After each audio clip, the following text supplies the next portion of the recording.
So this webinar is focused on teaching you how to, when to, and what to do to make sure that whatever it is that you're using as rewards stays relevant, stays important to the dog so that, it can be used effectively. Who's this intensity for? Like, who needs that intensity? So it is good for different dogs, of course, if you want to raise the arousal in the situation.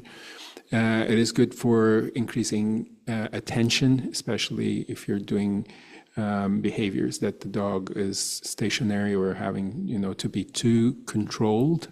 Variety is something also we consider when we're training. So all these things I'm saying are strategies that I have to think about, go in my toolbox and decide what is that I need to do for this dog in this situation. Should I be more intense in how I deliver? Should I bring something new? Should I play with the variety aspect?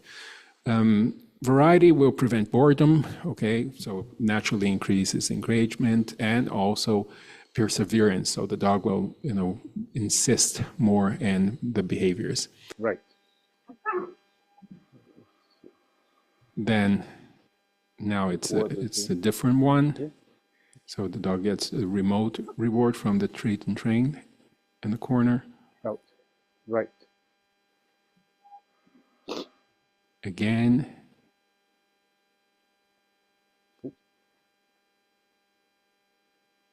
Out. Right.